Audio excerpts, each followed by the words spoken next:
Hello and welcome back. I'm Randy Newbert from VoodooFX. In today's short video, we'll be going over a customer repair job on a one-to-one scale helmet. So let's get started.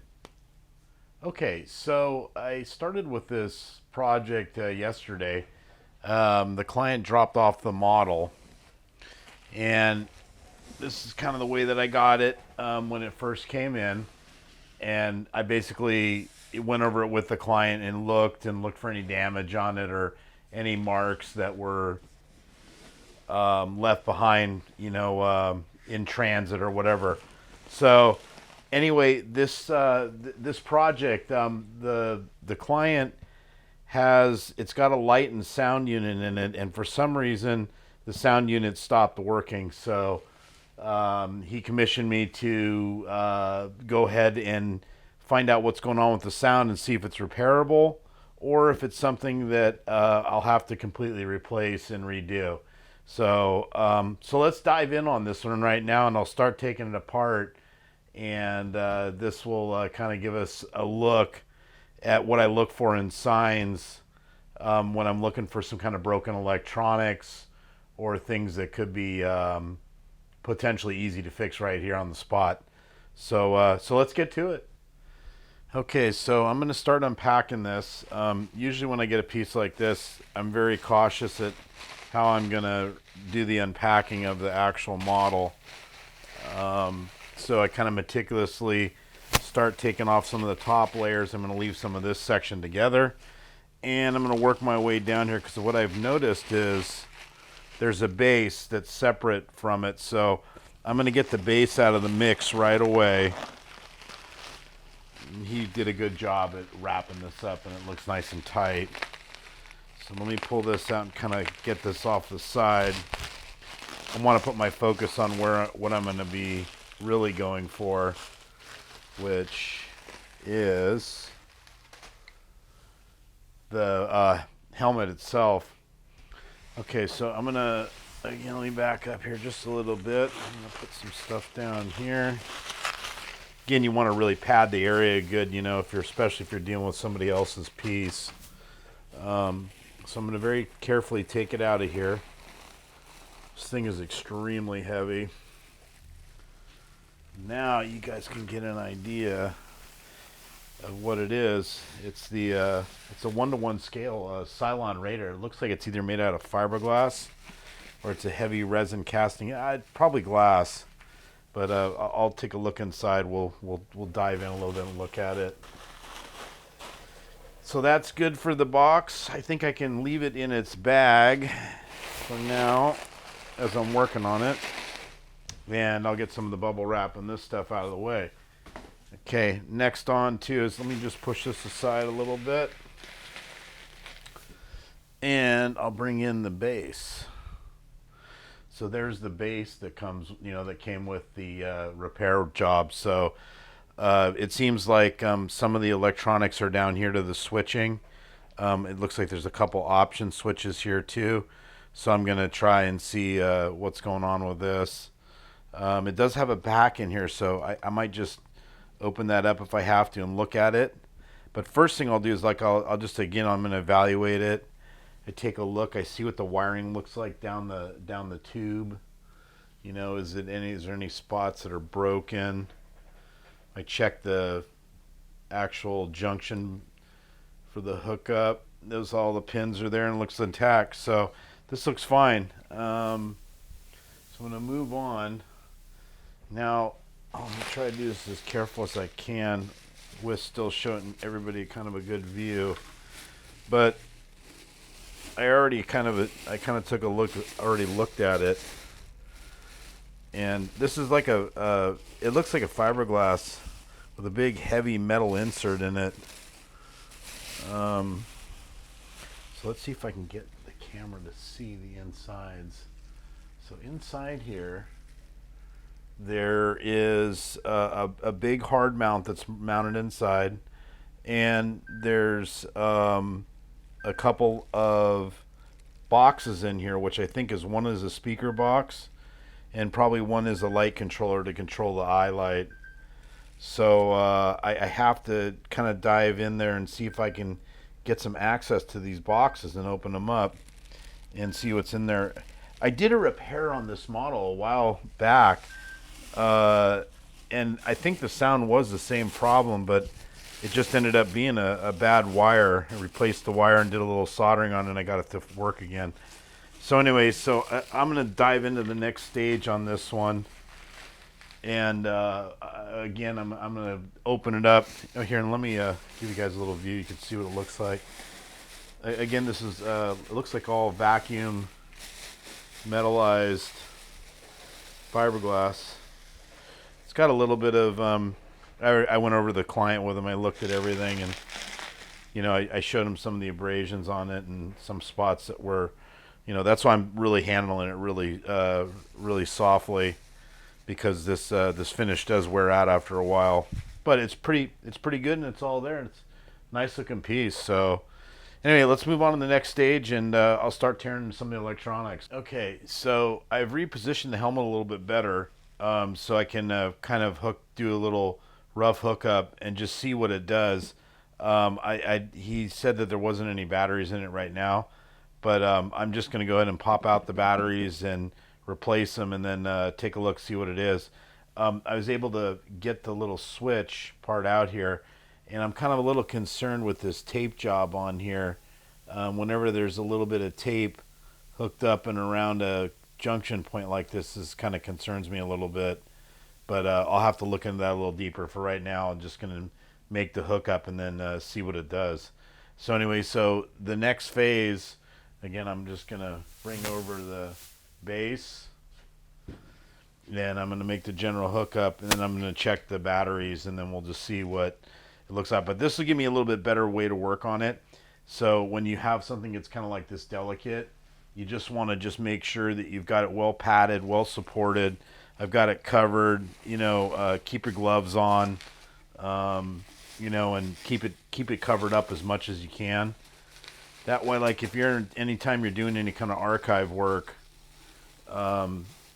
you want to try to keep these areas really clean, and you don't want to damage anything. So anyway, so let me move on to the next stage, where I'm going to get into these battery boxes and see what's cooking in here. Okay, so I've dug out the battery box, and I'm taking a look at it in here. And first thing right off the bat, I noticed that there's a huge amount of corrosion all down the battery side. So I obviously know right away these batteries are just shot. So at a minimum, the batteries and the contacts need to be cleaned. Now the biggest problem is when you get into this situation is sometimes the corrosion is so aggressive that no matter what you do, you can't get back in here, and they won't ever make the contact well. So I'm just hoping that in this scenario, I can get the batteries out, clean the contacts, put new batteries in, clean it the best I can, and then try it and power it up and try it. But I think this is definitely one of the culprits. This is a good thing to show, because if you're gonna park a prop for a long period, any kind of model or prop that's got battery operated, you might want to consider pulling the batteries out of the model, because they'll slowly drain over the time. And after time, if they're left in there long enough, this is what happens, and then it churns. You know, it'll corrode, and sometimes it'll actually ruin the electronics as well. So that's a risky thing by leaving batteries in long term. Now, if you monitor them regularly and pull them out and do them, you're good. But when they are like this is not a good scenario. So anyway, so let me move on to the next stage. I'm going to get the battery box opened up. I'm going to yank these batteries out and see how bad the contacts are. Give this thing a really good thorough cleaning, and then I'll check the other side. I'm gonna do the exact same thing. There's another battery box in here as well that I'm gonna take a look at. So anyway, let me move on to the next step. Okay, so back to the nitty gritty on number 2 here. So I've opened this one up, and also there's a secondary battery box that's inside here. This one's even corroded even worse than the other one. So again, man, pull your batteries if you're gonna let it sit long term, because this is what happens. So what I'm gonna do in here for now is, since I'm at a dismantling stage at this, I got to get this unit out of here. There's like about 3 wire connections that I have to cut loose here and mark, and then I'll have the whole electronics, basically minus the lighting effect, outside and in, and sitting in front of me, so I can really thoroughly try to clean this and get these contact points back working. But this one's really corroded, so I'm gonna have to be a little extra careful on this one. This one looks like it's almost. I hope it's salvageable. It's like one of those things where, when you're doing restoration work and repair work, you have to try to preserve as much as the original as you can. But in this case, man, when the electronics are shot, or the battery terminals are so charged, sometimes I'll dig around on there to clean the contacts, and the contact will just break right off. So that's a scenario that I got to kind of keep in mind as I do this. And so this next phase will probably park the model aside, get these electronics out, tear all the batteries out, clean the contacts, put it all back together, possibly bench run it. I might even just do a jumper up to the wires so I can make sure that the wiring's still working in the eye, and then put it all back together. And hopefully I can talk the owner into possibly bailing the battery system, and just maybe I can hardwire some a wall transformer on this thing, so it'll never have this problem again. So anyway, okay. Well, on to the next step. We will move forward and get this thing cleaned up. Okay, so over here, what I've ended up doing is I basically have labeled off the areas where I'm going to cut this loose. I've went ahead and made a couple. I'm going to make 2 little splices here to get the one battery box out of the way, so I can clean it up. And I'm just going to go down the line here and keep removing what I need to remove in order to get in here to get access to actually take these battery boxes apart and see if I can clean them. So anyway, so let me just keep continuing on here, and this will just be the next phase. So we will get back with you on the next session. Okay, so I've removed the 2 main battery boxes, and basically I'm getting ready to clean the smaller stuff of the corrosion off. What I did was they had a lot bigger caked in corrosion. I kind of broke that off and then got the bulk of it out of there. Now you want to come back and do the fine cleaning. So what I've done, and what I like to use when I'm doing this for cleaning corrosion, is I have this is some regular vinegar that I have in 1 cup. I have some pure baking soda in the other, and then I have some just distilled water to do some of the bulk of the cleanup. So how I do this is I basically just do it all with Q-tips, and when I go through the cleaning process, the first thing that I do is I can see all the corrosion and stuff in there, and sometimes you can flick a little bit of it off, but you want to be careful because these electrodes are really, really soft. So what I always do first is I'll grab a little bit of the vinegar, and I'll just put a little bit in there, and you don't need a lot. And I'm going to cover all the metal areas with the vinegar. And what the vinegar does is it starts to break down the corrosion. And you can just apply a little at a time, put it all over the spring. I think you guys are getting this okay. And that starts breaking down and dissolving the bulk of the corrosion that's on the tabs. So go around there a little bit. Again, just clean them all around the areas. I'm going to go all the way around. And go ahead and swap it out once, flip the side and do it again until you really get in there. This one's like I almost need to get a brush, something, and get in here a little deeper. Just keep wiping it around. And again, you don't want to oversaturate it. And then so once this process is done, then I'll come back. I'll wipe this down a little more. And again, I'm trying to get all the excessive stuff off there. Okay, got a lot of corrosion on that one. Okay, so that's it. So that box is pretty clean for now. Now what I'll do is, then you throw away your Q-tip, grab another one, and then what I'll do here is I take a little bit of the baking soda, and you can just, even when it's, I like to dry it off a little bit first, because the baking soda is kind of a powder, and it's very fine. So you wipe this around the area, and what I'm doing is I'm trying to get the excess of any of the vinegar up. You just keep rubbing it around. Do it over here. And just keep cleaning until you get the bulk. And again, this is like, say like if you got like an old Playmates, phaser or something like that, and you want to, it's got old batteries in it. They're all crusty and roasted. This is the process that you want to do in order to try to revive the battery pack and just reuse what's currently there. And that's what I'm going to do at first. I'm still going to push the client to doing more of the switching it to a transformer. Now I'm going to take a little of the baking soda that I've dried it off, and I'm just going to treat it around the areas here a little bit. And what's killer is this stuff just eats the corrosion alive. So you put a little in there, and again I'm getting a little more,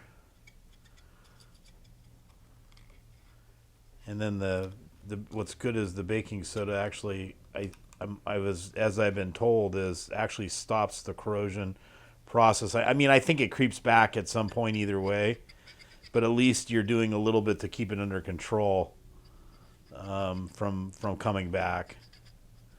And again, I'll wipe it all around the terminal area, and then that's it. And I'm going to come back. I'm going to bring this out. I've got a little air blower. I'm going to blow it out. And that will almost complete the process. So anyway, so this is how you get corrosion off an old battery box that that you have for a proper model or something that's got batteries in it. This is how you clean terminals when they get corroded. So anyway, so I won't bore you with the next process. I'm basically going to do this one more time around, and I'll do it on the secondary box. And then when I'm done with this box, I'll probably try rewire it, because I've only got 4 or 5 connections to put together, and I'll test run it and see if I actually can get it to work again. If I can get it to work like this, then I can either give the option at that stage for the client to say, do you want me to leave the old battery packs and leave them in the model, or or do you want me to convert it over to a transformer style application? And then I'll just have to see what he wants to do. And then so the next phase is to basically test the box, see if the boxes are working. So anyway, we'll see you on the next one. I'm going to keep on going along here with the restoration, and we'll move on to the next stage. Okay, so I've got it all rewired. I got the batteries all plugged in, and I've got it kind of just jimmy rigged over onto the command for the effects. So here we go. So the button 1 is a momentary switch, and when you turn it on, it turns on the light and starts making the sweeping sound.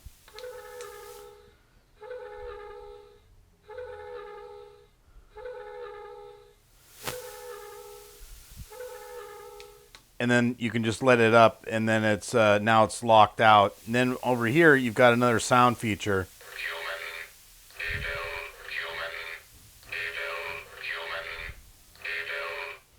And if you want to have them both on, you can turn that one on.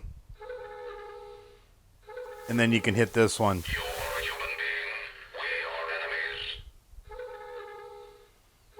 Anyway, I don't know if you can see the light moving in there, but the light's going back and forth. Let me see if I can zoom in on it a little bit.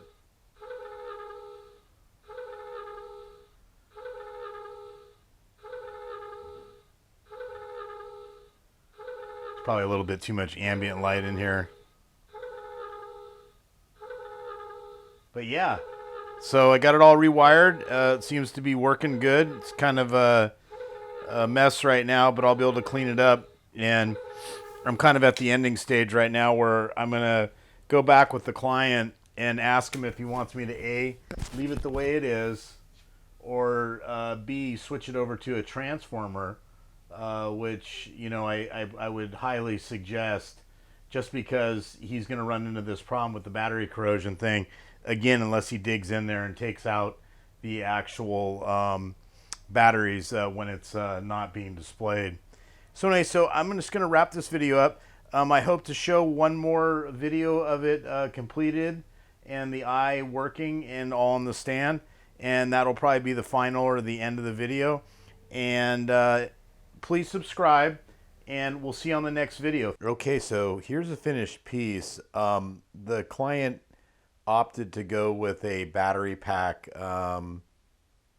even though I actually suggested going originally with running with a transformer unit for this, but that's what the client wanted, so that's what he got. So here we go. This is what it does.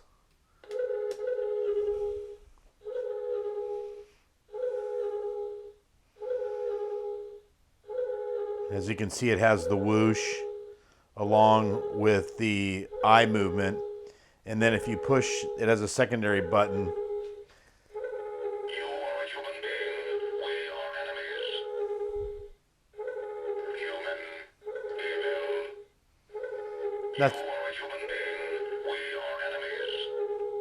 And that secondary sound is just on a little momentary trigger.